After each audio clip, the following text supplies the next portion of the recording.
Isang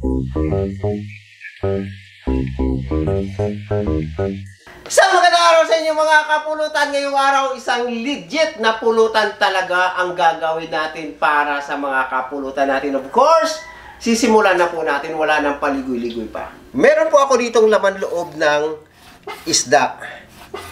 Gagawin po natin itong ginataang adobo sa curry powder. So, hiwain ko lang to ng maliliit kasi itong part na ito, medyo may katigasan po ito. Itong binugwang. Hihiwain ko lang po ng ganito kaliliit. Ito naman po yung atay ng malaking isda. Grabe. Ayun, parang foie gras. Ang kanyang texture, kanyang itsura, parang foie gras.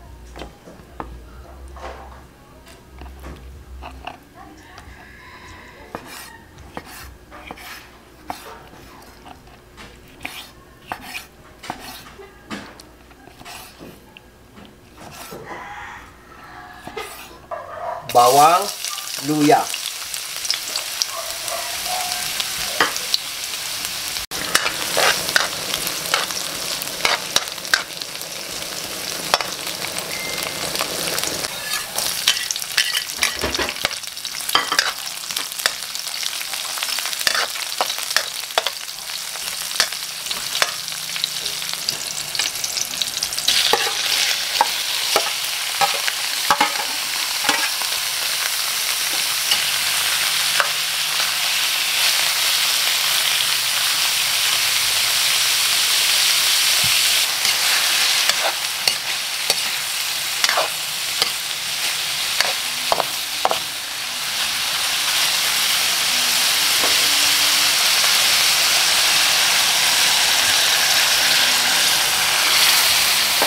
Pangalawang piga. Aantayin lang po natin lumambot.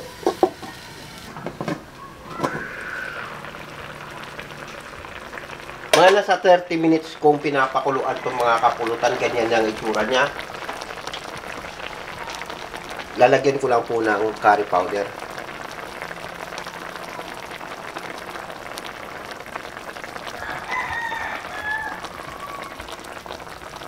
Lalagay din po ako ng toyo para magkalasa na agad.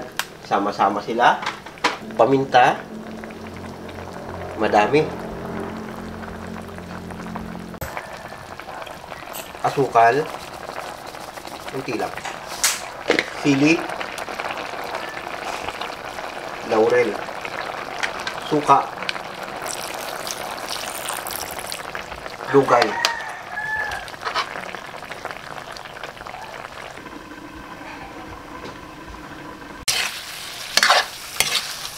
Ang sarap na po ng mukha. Ngayon pa lang. Parang nakakatakam na. Patutuyuin lang po natin ng konti pa. Yan na nga po. At natuyo na. Makintab na din yung itsura. Lalagyan na po natin yan ng purong-purong gata.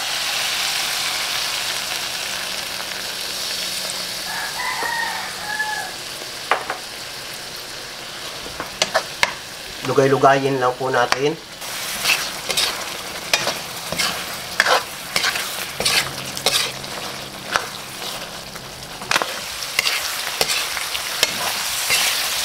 Pwedeng-pwede na po ito.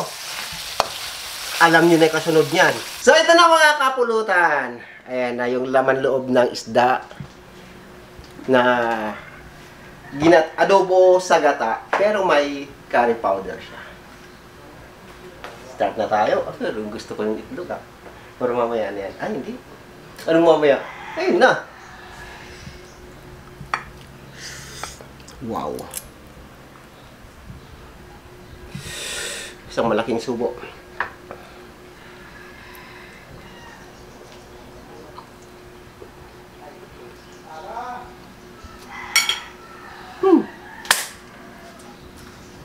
Champion.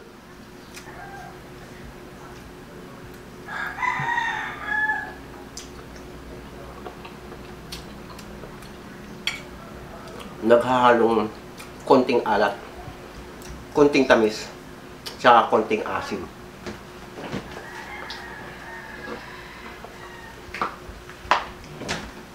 course, papartneran natin yan ng kung ano ang nababagay para sa kanya.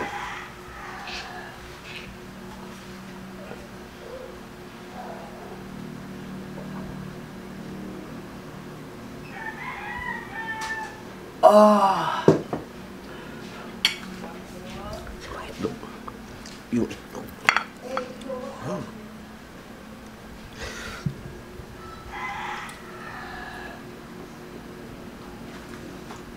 Walang katulad. Sarap.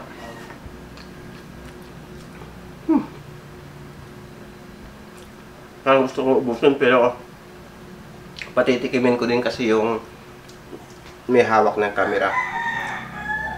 Atay.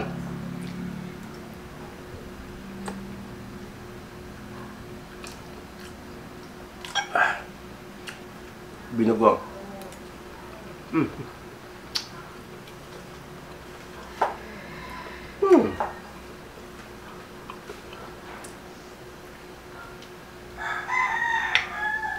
Atay at binugwang.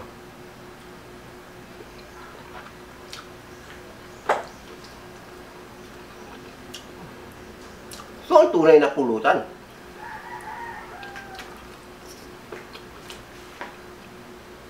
Walang kalansa-lansa. Ginawa ko dyan, kapulutan, kiniskis ko ng ganun. Tapos, hinugasan ng hinugasan. Asin. Yun lang. Tapos, gigisan nyo lang hanggang sa matuyuan.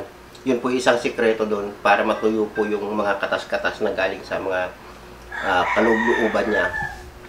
Yan, mga loob-looban niya.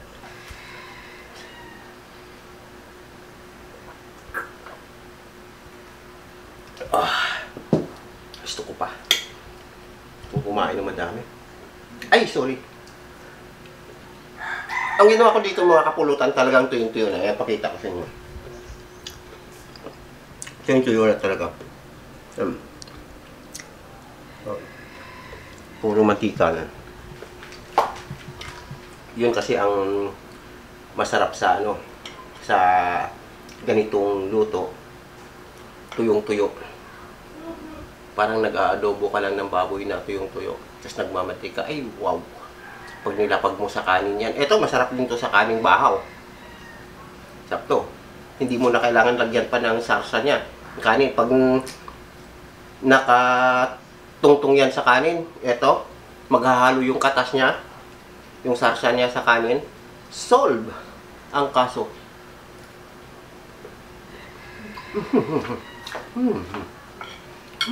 Nakakagigil. Tamang-tama lang yung tansya ko ng asukal at di siya gaanong matamis. Parang binalance siya ng asukal yung asim. Yung style na puro hint lang, may hint lang ng tamis, may hint lang ng asim, at may hint lang ng alat. Yun ang perfect combination sa ganitong luto.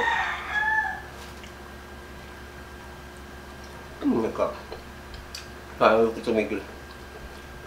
Parang ngayon pa lang gusto ko na magkanin.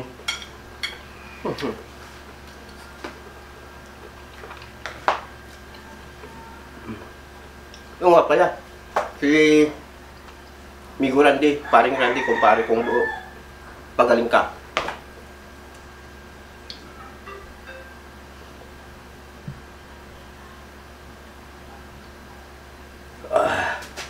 At syempre, speaking of kumpare, na-shoutout ko na rin lahat ng mga kumpare ko. Ay, yung mga maalala ko lang pala. Dr. Amihan, tsaka syempre si Ricky Orindain.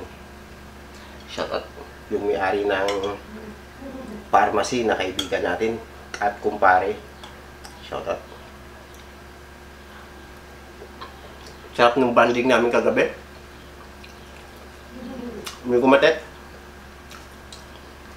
Hindi ka kasi sumama. Punta ako doon, mamaya. Doon? Papatingin ako kay Doc. Oo. Daanan mo siya. Tiran mo ko niyan ha. Ay, sorry. Huwag rin natin kay Doc yan, mas maganda. Oo, parang mauubos na eh. Oo, sabay may lapad mamaya yan, oh. Maganda yan. Hard. Oo, pwede. Pwede. Meron pa naman tayo dito. Oh, marami. Meron pa dito. Ha? Ala, dalawa pa. Dalawa pa yan. Yan eh, mga natira nung birthday ko. Yung tinira namin nila Doc.